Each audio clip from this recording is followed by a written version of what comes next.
When we first step into doors, we spawn in a hotel elevator. The bell rings with a soft chime and the doors open, revealing a dimly lit, empty lobby. At first glance, it looks like any other hotel you might check into, clean, quiet, and ready for a guest. But something's off. There's no one here, no staff, no guests, just us. We walk into the lobby, trying to shake off the feeling that something isn't quite right. Our first instinct might be to check in, maybe ring the bell at door 0. That's a common thing at hotels, right? But when we ring it, there's no answer. No one comes. The bell is there, but it's almost like it's waiting for something. For us. But the place is eerily empty. Why is no one around? Why doesn't anyone greet us, offer help, or even acknowledge our presence? Could this hotel be a trap? Now here's where things start to get a little weird. The avatar we control isn't actually us. We know this because, despite the avatar's physical appearance, it's just a representation of the real player. The real player, the one behind the screen, behind the controller, isn't the person we're controlling, even though that's the character we see. Take Guiding Light, for example. It's there to help us, showing us the way, offering us brief moments of safety, and even giving us hints when we die. But here's the catch. It never calls us by our username. It never says, "Hey, player name, here's what you need to do." Instead, it simply calls us you.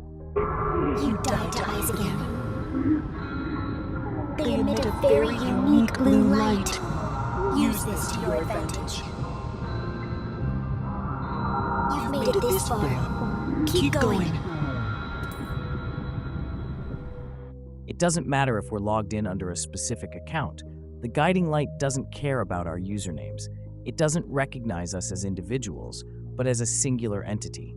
If we were playing as separate, distinct players, then the Guiding Light would call us by name, wouldn't it? It wouldn't just say, "you."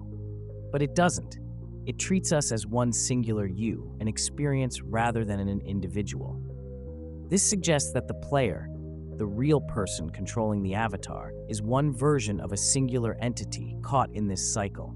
In other words, there are no billions of different versions of players with different usernames. There is one player, one individual, repeatedly going through this endless cycle. The avatar you control isn't really you. It's just a placeholder, a figure in a world that doesn't let you leave. So, who are we? Why are we here? The hotel, as we know, isn't like other hotels. The more we explore, the more we realize this place is a trap, and we might have accidentally checked into it without knowing. Maybe we were just a guest looking for a getaway. Maybe we thought we were booking a simple vacation, somewhere to relax. But what we didn't know was that this hotel wasn't meant to be a refuge. It was a prison. A prison designed for one person, us. And now we're stuck in it. No matter what we do, we can't leave. We try to escape, but we're constantly brought back. Each time we die, we start over in the same place, same elevator, same lobby, same cycle. The elevator door opens, and once again, we're thrown into the terrifying world of doors. But what's keeping us here? Why can't we escape? The Guiding Light seems to want us to survive, but does it want us to escape? Or does it just want to keep us alive within the loop? The more we die and come back, the more it feels like the Guiding Light is guiding us to something. But what exactly? What's the end goal?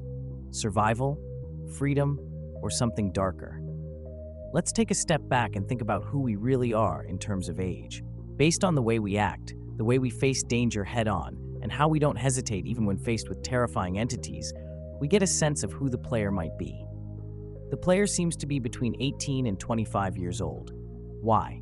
At this age, we're often still figuring out life.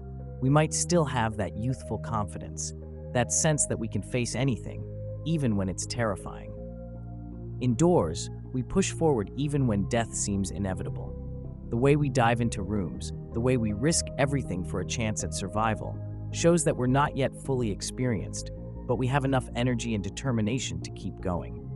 We're not exactly reckless, but we're certainly not afraid to keep moving forward, even when the odds seem stacked against us. This level of impulsiveness and hope suggests that the player is likely in their late teens or early 20s. So, if we're really around 18 to 25, what does that mean for our identity? Well, it means that we're at an age where we're still learning, still figuring out who we are, and facing challenges head-on, even when we don't fully understand them. That might explain why we keep coming back after every death, why we don't give up even after multiple attempts to escape. So, who exactly is the player? It's clear that we aren't just some random character picked by the game. We might have checked into this hotel, but we didn't book a stay here. We didn't choose to be trapped in this cycle. But here's the thing, there are no other players. Despite what it may seem like, we're not controlling hundreds of different characters. There's only one player who's experiencing everything, over and over. The avatar isn't us, but it's the representation of who we are within the game. In fact, the more we die, the more it becomes clear. We are one singular entity, and the entities we encounter are just part of this larger, sinister cycle. The guiding light helps us survive, but it also seems like it's keeping us in check, ensuring we go through the motions again and again.